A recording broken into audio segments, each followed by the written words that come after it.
bahasa Arab dalam menangkal pengaruh radikalisme. Oke, saya akan share screen. Kita lihat ini dulu ya.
Suaranya tidak terdengar ya. Oke. Kalau begitu kita skip saja. Kalau suaranya tidak terdengar.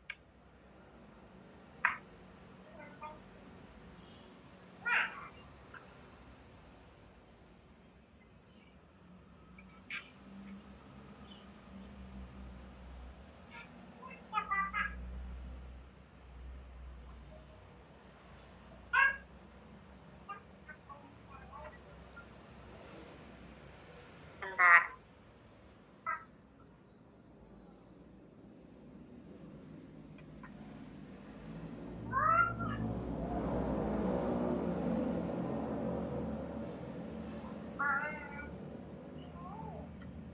Oke. Apakah suaranya terdengar? Tidak? Nggak ada, Bu. Terdengar itu. Oke.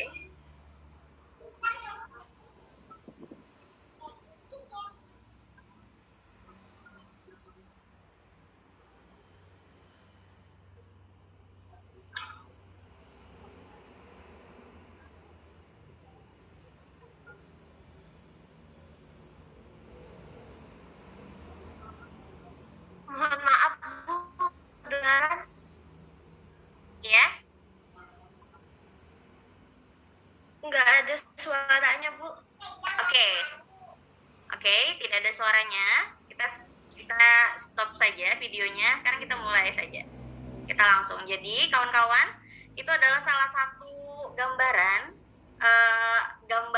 reliefnya bahwa kenapa sebenarnya bahasa Arab itu dikait-kaitkan dengan radikalisme. Ini sangat lucu gitu ya.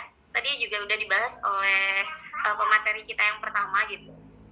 Bahwa sebenarnya tidak ada korelasi antara bahasa Arab dan radikalisme. Akan tetapi mungkin pada akhir-akhir tahun 2000 baru-baru saja ya, beberapa bulan yang lalu, isu ini hangat santer gitu. Bahwa ada seorang pengamat politik yang mengatakan, wah itu yang belajar bahasa Arab itu adalah ciri-ciri radikalisme gitu. Nah, ini menarik untuk kita amati dan kita diskusikan bersama. Oke, tadi sudah dijelaskan dan sudah dibahas juga. Oke.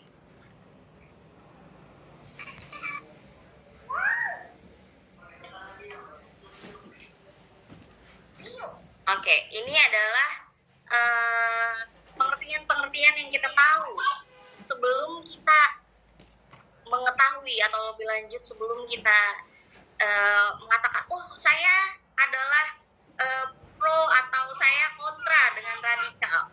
Harusnya kita tahu dulu pengertian-pengertiannya, dan tadi sudah dibahas oleh pemateri kita sebelumnya.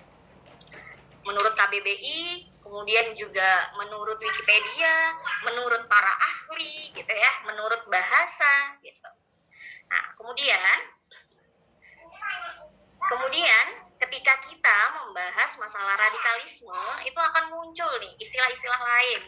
Ada istilah terorisme, ada istilah intolarisme, ada istilah Islamophobia. Nah, secara bahasa tidak ada masalah dengan kata radikal. Oke. Baik itu pengertian yang tercantum pada Kamus KBBI, Wikipedia, Wiktionary, bahkan menurut para ahli. Tetapi ketika kata radikal ditambah dengan imbuhan isme, isasi, logi, atau or, maka seketika opini dan persepsi publik justru menggiring pengertian negatif yang kebanyakannya malah menjatuhkan nilai-nilai agama kita. Kalau kita belajar bahasa Indonesia, ada imbuhan isme di belakang atau ada imbuhan isasi di situ menjelaskan ada proses atau ajaran atau pemahaman. Itu ya, itu kalau kita belajar di bahasa Indonesia. Sekarang kita bahas antara bahasa Arab dan radikalisme. Bahasa Arab adalah bahasa Al-Quran dan hadis. Kita jelas tahu itu semua. Bahasa Arab tidak dapat dipisahkan dengan Islam karena sumber hukum Islam adalah Al-Quran dan hadis. Keduanya berbahasa Arab. Praktek doa, baik doa wajib maupun sunat, juga harus dilakukan dalam bahasa Arab. Kalian nggak pernah dengar kan orang lagi sholat itu bacanya terjemahan? Nggak ada ya? Oke. Nah, dan juga bagaimana mungkin kita mau mengenal sakofah Islam dari para ulama kalau kita tidak bisa berbahasa Arab? Ini adalah bahasa Arab, kita tahu gitu semua. Kemudian radikalisme, paham atau aliran radikal dalam politik, paham atau aliran yang menginginkan perubahan atau pembaharuan sosial dengan cara kekerasan secara drastis, serta sikap ekstrim dalam aliran politik. Nah, ini adalah radikalisme. Jadi sebenarnya radikalisme, kalau kita mencari definisi itu, kita membaca buku, kita kemudian melihat ada jurnal-jurnal ilmiah, artikel-artikel, itu radikalisme itu justru cenderung mengarah pada politik, gitu ya. Akan tetapi di masyarakat kita, opini yang beredar itu justru lebih menekankan pada agama. Lebih miris lagi, agama yang paling sensitif dan yang paling disorot adalah Islam, agama kita, dan itu sangat-sangat tidak fair. Oke, lanjut. Apa urgensi bahasa Arab dalam menangkal pengaruh radikalisme? Sekarang kita lihat apa dan kemudian siapa posisi kita. Di sini jelas yang pertama adalah posisi kita sebagai seorang muslim, dan yang kedua sebagai akademisi yang menggunakan bahasa Arab sebagai bahasa yang kita pelajari. Kita lihat urgensi bahasa Arab bagi kita seorang muslim. Yang pertama, jelas sekali, dan ini sudah tidak bisa mutlak, memahami ajaran agama Islam. Jelas sekali. Pertama, mau tidak mau ketika kita mau memahami ajaran agama Islam, itu kita wajib sekali belajar bahasa Arab. Meskipun bukan ma'ismuka, meskipun bukan bikam hada gitu, bukan gitu ya, bukan itu bahasa Arabnya, tapi bahkan ketika kita mendengar suara azan pertama kali itu adalah bahasa Arab. Maka dari itu disebutkan bahwa memahami ajaran agama Islam adalah hal yang paling pertama, alasan kenapa kita belajar bahasa Arab. Dan yang kedua, memahami sumber ajaran agama Islam. Jelas sekali, sumber ajaran agama Islam kita adalah Al-Quran dan hadis yang berbahasa Arab. Bukan bahasa Inggris, bukan bahasa Prancis ya. Masya Allah, itu sangat mulia sekali. Kenapa bahasa Arab dipilih sebagai bahasa yang digunakan dalam bahasa Al-Quran. Kemudian yang ketiga, mengamalkan bahasa Arab dalam kegiatan ibadah. Kita sholat pakai bahasa Arab, ya. Kita juga paling dekat sebenarnya dalam bahasa Arab. Dalam waktu 5 kali sehari itu kita pakai bahasa Arab. Kemudian yang keempat, memudahkan muslim untuk menghafalkan ayat-ayat Al-Quran. Kalau teman-teman di sini ada yang hafiz dan hafizoh, jelas sekali. Kalau misalnya kita menghafal, otomatis akan lebih mudah apabila kita sudah paham maknanya.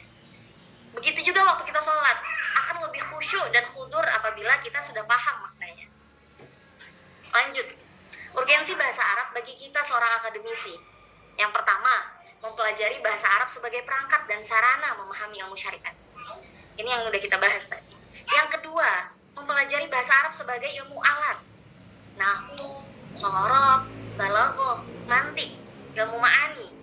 Masih banyak lagi yang lain-lainnya. Kemudian yang ketiga, mempelajari unsur-unsur bahasa Arab, al-aswad, mufradat, dan qawaidul lughah. Yang keempat, mempelajari keterampilan-keterampilan berbahasa Arab, ma'ara istima, kalam, qiraah, dan kitabah.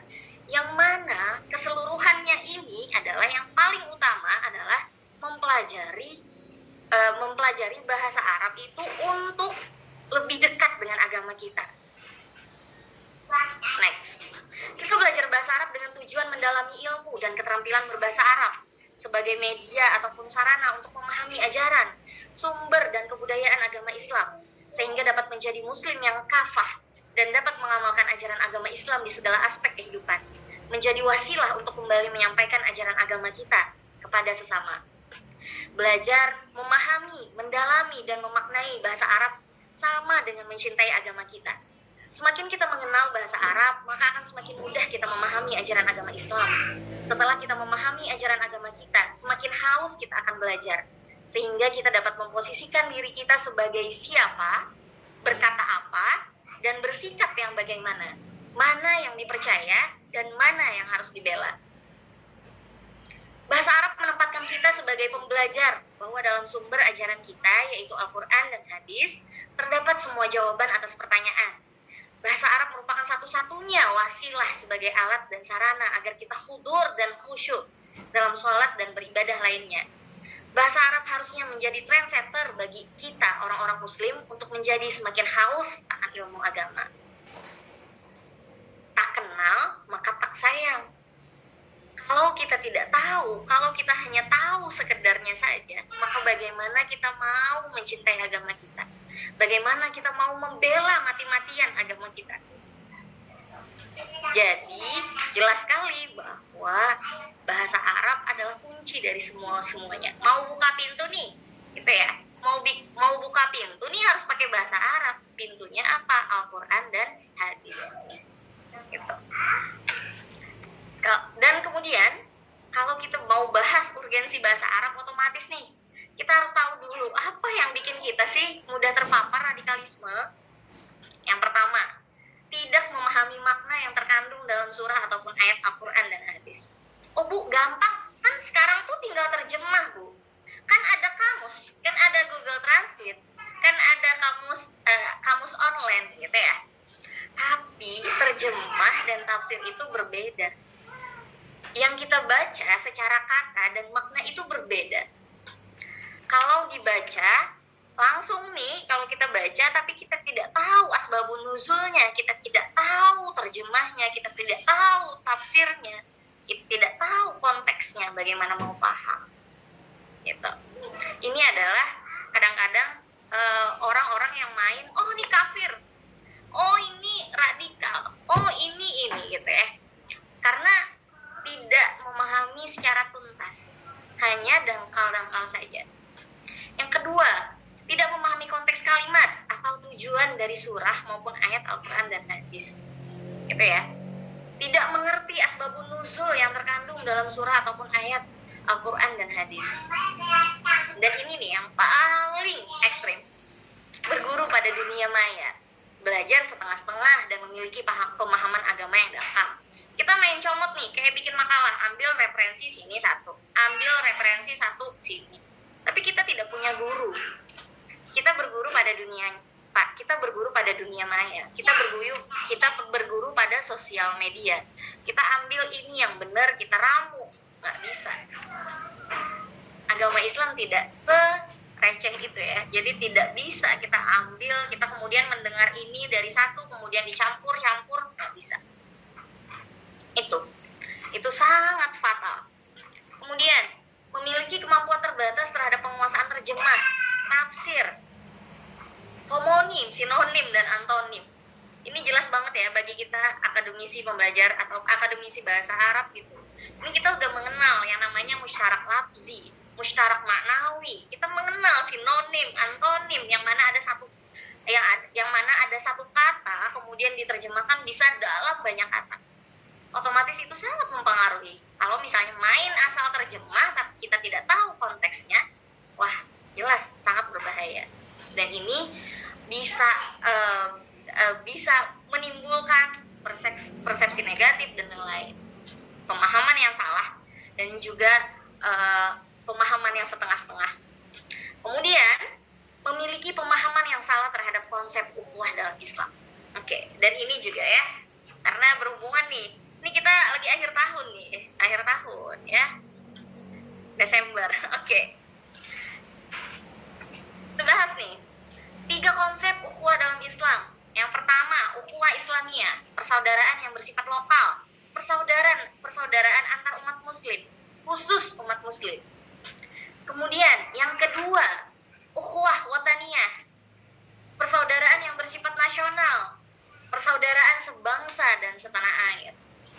Yang ketiga, ukhuwah basyariyah, persaudaraan yang bersifat universal, persaudaraan yang tidak memandang ras, suku, bangsa atau agama. Kita lihat ada 3 di sini, dan kawan-kawan semua di sini punya sekat-sekat yang tidak terlihat ya, punya sekat-sekat yang tidak boleh dilewati batas, dan juga tidak boleh juga dianggap sangat berbeda dan wah ini karena beda agama lalu tidak boleh berteman dan lain-lain gitu. Di sini penting sekali pemahaman tentang ukhuwah Islamiyah, ukhuwah wataniyah, dan ukhuwah basyariyah. Semua agama itu berbeda, tidak ada agama yang sama, berbeda dalam doktrinnya, dalam institusinya, kelembagaannya, pemimpinnya, jenis umatnya, hari besarnya, ruang dan tempat waktu istimewanya. Tapi di dalam perbedaan itu juga terdapat persamaan yang tidak terekspresikan dan tidak terkatakan, seperti nilai-nilai kemanusiaan dan unsur-unsur humanitasnya. Jadi jangan kebablasan, terus ada jarak-jaraknya, gitu ya. Lanjut.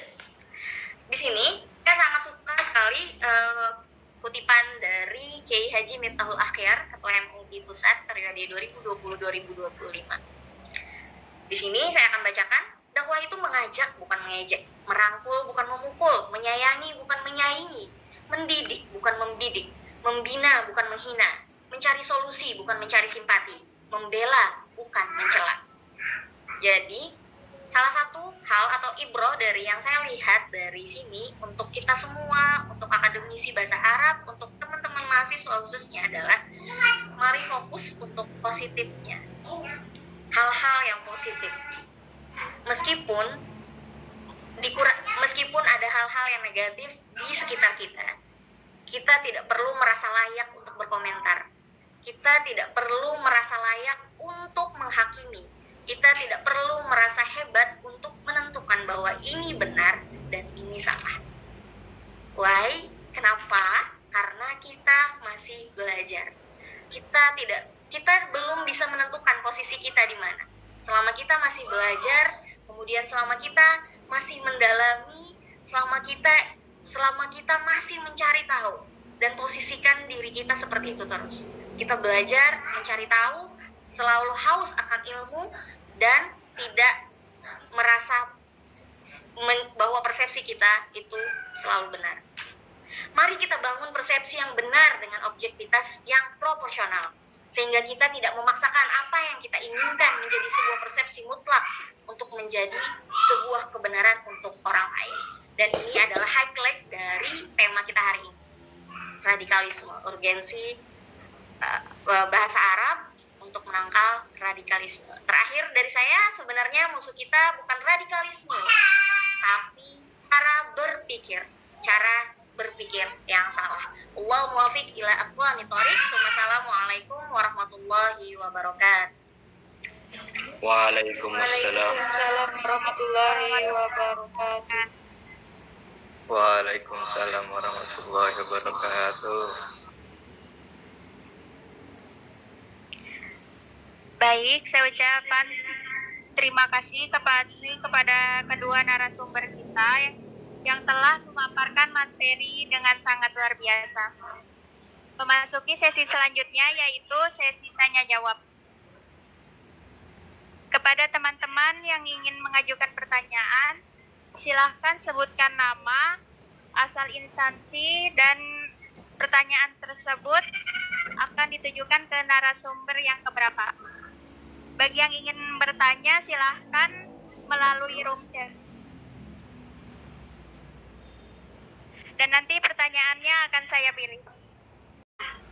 Apa langkah yang diambil oleh para akademisi untuk melangkal radikalisme di kampus bagi mahasiswa? Bagaimana Bapak? Langsung dijawab atau nunggu yang lain dulu? Atau sambil nunggu yang lain mengetik mungkin? Langsung saya jawab atau bagaimana? Bisa langsung dijawab Bapak. Oke, baik. Terima kasih untuk saudara atau saudari Lydia dari Winsuka Jogja. Ternyata lintas universitas, alhamdulillah. Baik, untuk langkah apa sih yang diambil para akademisi untuk menangkal radikalisme di kampus bagi mahasiswa? Untuk di kampus PTKIN sendiri, untuk langkah-langkah ini sebenarnya sudah dicanangkan dari beberapa tahun yang lalu. Untuk tahun ini tema yang diambil oleh Kementerian Agama yaitu mengenai moderasi beragama. Jadi langkah-langkah tersebut sebenarnya sudah disusun dari atasan-atasan kami di kementerian. Tetapi pada prakteknya untuk saya sendiri dalam mata kuliah saya, kebetulan saya mengampu beberapa atau dalam 2 semester terakhir ini tentang terkait mata kuliah Qiraah, dan yang pada semester ini Qiraah Al-Akhbar, atau di mana di situ kita mengkaji tentang istilahnya berita-berita yang berkaitan dengan bahasa Arab. Jadi dalam prakteknya saya sendiri dalam menangkal radikalisme tersebut, saya menetapkan tema dalam kuliah saya. Untuk dalam mencari berita itu saya tetapkan tema. Jadi pertama saya ketika awal perkuliahan itu kan hangat-hangatnya isu atau Afghanistan dan Taliban. Ketika itu saya menetapkan langsung tema tentang berita tentang Afghanistan dan Taliban.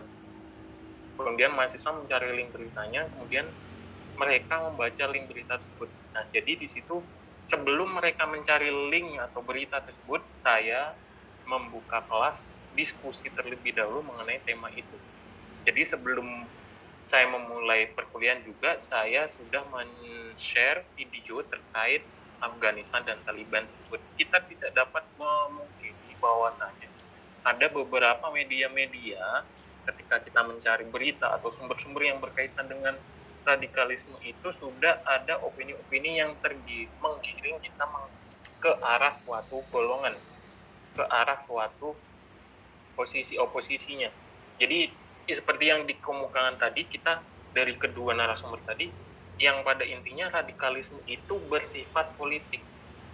Ketika ada unsur agama di situ, itu adalah untuk mencari pengikutnya atau untuk menambah peserta atau untuk mencari suara. Ketika orang tersebut tidak memiliki pengikut di belakangnya untuk istilahnya ikut merubah atau ikut aksinya, maka dia tidak akan kuat ketika hanya berdiri 1 atau 2 orang saja. Makanya di sini unsur agama, terutama agama Islam ini masuk. Karena ya kita tahu agama Islam di Timur Tengah, khususnya negara Saudi, Kuwait, Emirat, Abu Dhabi dan sebagainya itu mereka kaya, negara-negara kaya. Bahkan apabila dikalkulasikan secara politik, kekayaan mereka melebihi negara-negara adik kuasa seperti Inggris, Israel, Amerika, China dan lain sebagainya. Itulah kenapa radikalisme itu pasti ada unsur politiknya, dan yang dikaitkan adalah unsur Islam di situ. Islam identik dengan bahasa Arab, makanya saya langsung tegaskan tadi jihad dan jahili itu adalah sering yang dipakai. Dan untuk menangkal radikalismenya itu, ketika saya mengampu kuliah Qiro Al-Akbar, saya tetapkan salah satunya Afghanistan dan Taliban, kemudian saya terapkan tema berikutnya yaitu tentang radikalisme dan terorisme. Saya wajibkan kepada mahasiswa untuk mencari semua berita berkaitan dengan itu. Ketika ada berita yang tidak sesuai, saya ya otomatis akan mengarahkan mahasiswa tersebut seperti itu. Dan ada beberapa mahasiswa ya tidak, sebenarnya bukan ada, tapi ya ketika ada mahasiswa yang berpikirannya mengacu ke arah radikalisme itu kan terdeteksi di situ. Gitu. Mereka bisa nggak sih mencari berita yang benar-benar istilahnya medianya itu benar-benar menggambarkan radikalisme itu ke arah yang bersifat politik. Di situ di sisi piagam. Dari situ kita mengetahui, dan dari itulah kita akhirnya mengenal mahasiswa, atau kita bisa mendeteksi apabila benar-benar sudah, apabila kita sendiri yang mengarahkan tidak bisa, maka kita bisa meng-up atau memfollow up, kita bisa membuat laporan ke pihak yang lebih berwenang lagi. Seperti itu. Itu jawaban saya mengenai tindakan kita di kampus. Ya, seperti apa sih untuk menangkal radikalisme? Untuk saya, penerapan saya, seperti yang saya terapkan, itu dalam mata kuliah saya benar-benar mengajarkan dari awal mereka tentang tema itu. Dan untuk kita sebagai akademisi seperti apa sih? Ya tadi, kita harus benar-benar menguasai, apabila kita bahasa Arab, kita harus benar-benar menguasai ilmu soroh. Dalam artian gimana? Ya karena jihad itu kan perubahan daripada masdar, daripada jahada yujahidu. Kemudian tatoruf, itu adalah masdar dari tatorofa. Dan apabila kita tidak menguasai ilmu dasar bahasa Arab, ilmu sorohnya itu, makanya kita akan dengan mudah dialihkan, atau kita akan mudah dikuasai, karena kita tidak dapat mencari asal kata bahasa Arab yang digunakan untuk doktrin dalam radikalisme itu apa. Jadi kita harus benar-benar memperkuat ilmu sorof kita. Ilmu sorof gunanya untuk apa? Untuk mencari dasar daripada doktrin itu. Ya seperti kata jihad, jahili, dan sebagainya, apabila kita tidak membuka kamus kita, kamus hukum kita, Al-Quran maupun hadis, kita tidak akan bisa menemukan itu dalam sumber hukumnya.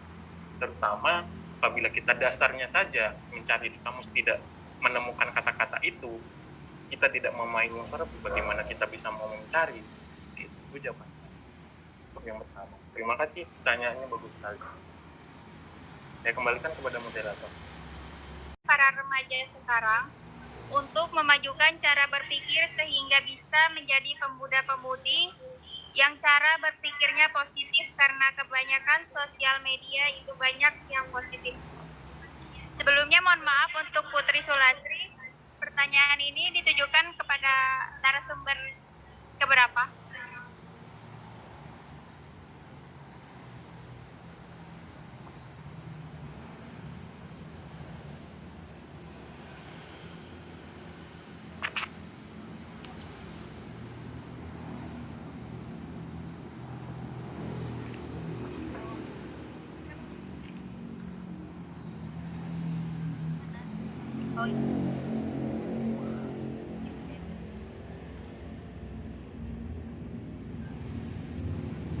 Terima kasih.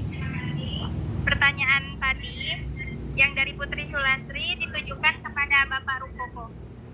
Bagaimana Bapak? Saya coba ulangi ya. Jadi di sini Saudari Putri Sulastri menanyakan bahwasanya bagaimana menyadarkan para remaja sekarang untuk memajukan cara berpikir sehingga bisa menjadi pemuda-pemudi yang cara berpikirnya positif, karena kebanyakan sosial media sekarang diisi dengan konten-konten yang negatif dan akan merusak cara berpikir para generasi sekarang. Untuk kata yang pertama yang saya sampaikan adalah seperti yang disampaikan oleh pada pembukaan tadi, bahwasanya yarfa'illahu alladzina amanu minkum walladzina utul ilma darajat. ilmu atau orang-orang yang berilmu pasti akan dinaikkan derajatnya oleh Tuhan, oleh Allah Subhanahu wa taala. Jadi apabila kalian saat ini merasa atau kuliah sedang merasa bosan atau sedang merasa salah jurusan atau sedang merasa saya tidak pada istilahnya tidak sesuai dengan kriteria saya nih, atau tidak sesuai dengan mood saya, atau tidak sesuai dengan apapun itu yang pada intinya kalian kuliah pada saat ini karena keadaan terpaksa. Intinya yang ingin saya sampaikan adalah ilmu itu tidak ada yang wajib, tidak ada expirednya, tidak ada kadaluarsanya. Kalian belajar apapun pada saat ini yang kalian tempuh pada perkuliahan atau dimanapun itu, ilmu yang kalian dapat itu pasti akan kalian atau akan ada gunanya di kehidupan kalian nanti, karena kalian tidak tahu nih masa depan kalian seperti apa. Sedikit sharing, saya dulu ketika masuk pertama kali di jurusan Arab, ya ketika sudah di pondok 6 tahun dan sebagainya pasti ngerasa bahasa Arab gampang. Ternyata ketika kalian hidup benar-benar di kehidupan nyata, kalian benar-benar merasakan manfaat dari itu. Karena sejatinya ilmu itu terus berkembang. Seperti yang saya katakan tadi, ketika kita membahas jahiliyah atau jahili, itu tidak sesuai untuk masyarakat yang dimana di situ ada peradaban. Peradaban di sini gimana?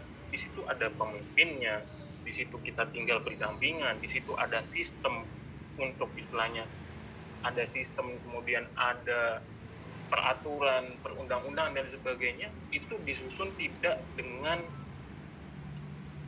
ala kadarnya, itu disusun dengan ilmu. Apabila mereka tidak ada ilmu, mereka tidak akan dapat menyusun apa yang disebut dengan sebuah negara. Nah, ketika kita katakan masyarakat non-muslim itu jahilinya sebelah mana? Nah, ketika kita mengakses media sosial, apabila cara berpikirnya negatif, sebenarnya kita secara naluri kita sudah dapat membedakan mana yang positif, mana yang negatif. Ya dari mana? Ya dari membaca tadi. Membaca yang saya sampaikan di awal, itu tidak hanya membaca secara teks tulis, akan tetapi membaca apapun itu. Ya, karena sejatinya kita sebelum mengambil keputusan apapun, kita sebelum istilahnya men-share suatu hal yang kita lihat di sosial media itu, kita juga istilahnya kita setuju nih dengan konten tersebut, kita tidak setuju nih dengan konten ini, gitu kan. Jadi ya secara naluri, apabila kita sudah istilahnya banyak membaca apapun itu, tidak hanya teks tertulis, akan tetapi kalau dalam bahasa Jawa itu membaca kahanan, atau dalam bahasa Indonesia itu adalah bersosialisasi, atau benar-benar kita benar-benar introspeksi diri, kita pasti akan tahu kok mana yang baik dan buruknya untuk diri kita, gitu. Jadi karena di satu sisi kita juga membaca juga nih, apabila saya share seperti ini efeknya seperti apa, apalagi terlebih dosen-dosen atau ketika men-share status mana yang berefek negatif, mana yang berefek positif pada gitu. Jadi dalam realitanya bagaimana cara menyadarkan pemuda? Ya kita dari kita sendiri yang suatu, ya secara dosen secara tidak langsung adalah uswah hasanah bagi mahasiswanya. Ya paling tidak men-share atau memberikan wawasan atau memberikan hal-hal yang positif mengenai apa yang disebut dengan hal yang positif tadi. Kalau misalkan hal yang berkaitan dengan radikalisme, maka kita harus men-share di mana radikalisme itu bukanlah suatu perkara yang murni karena agama.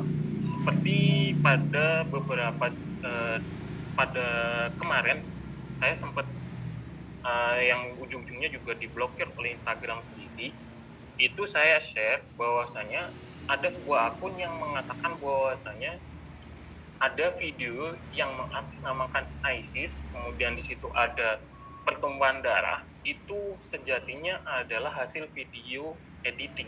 Di situ ada green skin dan sebagainya. Ya itulah yang saya share. Pada sejatinya ya karena Islam itu tidak mengajarkan hal-hal yang itu. Kita mengkaji sejarah Islam ketika Rasulullah masuk ke Madinah, ketika Rasulullah berperang itu tidak dengan berperangan langsung. dengan delegasi terlebih dahulu, kemudian dengan surat, kemudian dengan ya intinya dengan bertahap lah sebelum tidak selalu dengan pertumpahan darah. Nah, itulah mengapa apabila kita cara menyadarkan remaja ya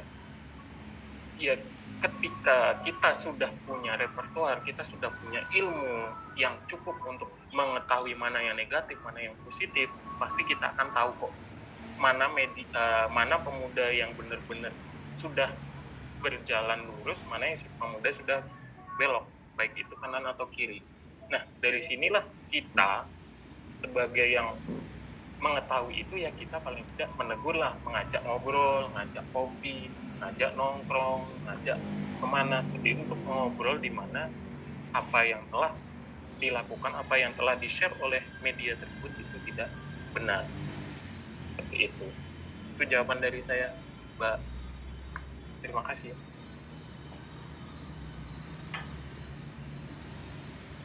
Baik, terima kasih Bapak Rumpoko atas jawabannya. Bagaimana menurut Ibu, kita sebagai mahasiswa khususnya bahasa Arab dalam memaknai paham radikalisme tersebut agar tidak menjadi momok yang menakutkan khususnya terhadap bahasa Arab? Pertanyaan ini ditujukan kepada Ibu Aulia. Bagaimana Ibu Aulia? Ya, oke, terima kasih banyak moderator. Saya akan langsung menjawab. Oke, jadi kata terakhir dari saya adalah sebenarnya musuh kita bukan radikalisme, tapi cara berpikir, gitu ya. Ini suatu ungkapan, tapi bisa dipahami dengan panjang, gitu ya. Oke, kalau kita bahas masalah radikalisme, sebenarnya banyak sekali pengertian yang berbeda-beda. Di kamus KBBI, kemudian juga di kamus atau menurut para ahli gitu ya, rasanya definisi radikalisme ini selalu berubah-ubah. Definisi radikalisme ini berbeda, seolah-olah setiap harinya akan selalu berubah mengikuti perkembangan, mengikuti kejadian-kejadian seperti itu. Nah, dan kalau misalnya kalian lihat berita-berita terkini juga justru yang kurang atau yang apa ya, yang tidak terlalu nyaman untuk dilihat adalah mengapa radikalisme selalu diarahkan ke Islamisme. Kenapa harus agama kita yang selalu menjadi konten negatifnya? Dan ini ya, dan isu terakhir yang kita ketahui bersama pada saat itu adalah tentang mempelajari bahasa Arab sebagai salah satu ciri orang-orang yang radikalisme. Sebelumnya bahkan mereka orang-orang itu orang-orang itu ya, saya sebut orang-orang itu oknum, akan menyebut bahwa misalnya pakaian kita kemudian juga misalnya anak-anak yang jubahan pakai baju hitam gitu ya, atau pakai niqab gitu, wah itu radikalisme gitu. Nah, padahal kalau kita lihat definisi itu sama sekali atau menurut para ahli atau dari hasil penelitian atau yang ini, itu sama sekali tidak ada wacana yang tertulis di situ bahwa radikalisme adalah ciri-cirinya orang yang belajar bahasa Arab, atau misalnya orang yang menggunakan pakaian serba hitam, atau misalnya orang yang pakai celana cingkrang gitu ya, atau misalnya orang yang tidak hafal nama-nama parpol. Ya jelas saja itu sangat mencederai gitu ya, sangat mencederai definisi radikalisme, dan itu tidak menguntungkan untuk kita sebagai umat Islam gitu ya. Di sini kalau kita bahas masalah radikalisme, otomatis ini akan sangat panjang, diskusinya akan sangat panjang gitu. Akan tetapi di sini kita sebagai muslim juga, yang pertama sebagai muslim, yang kedua sebagai pelajar bahasa Arab, kita harus punya mental kita harus punya mental yang kuat untuk membela mana prinsip-prinsip dasar kita. Jadi kalian di sini kalian sudah tahu bahwa bahasa Arab tidak ada hubungannya dengan radikalisme. Cara berpikir kita sudah tahu nih, bahasa Arab tidak ada hubungannya dengan radikalisme. Pakaian, kemudian pakaian, baju, orang-orang yang menggunakan niqab, orang-orang yang pakai celana cingkrang, orang-orang yang tidak hafal, atau orang-orang yang tidak mendengarkan musik, itu sama sekali tidak ada hubungannya dengan radikalisme. Berarti, yang salah apa? Yang salah adalah cara berpikir kita. Kita itu siapa? Orang-orang di luar sana yang memandang kita. Gitu. Orang-orang yang di luar sana yang mengklaim bahwa persepsinya benar. Apalagi tidak didasari dengan fakta, tidak didasari dengan data. Gitu. Mereka bilang bahwa di sini bahwa ini mereka tidak mau menghafal, atau misalnya tidak ada foto presiden di sekolah atau ini. Apakah itu radikalisme?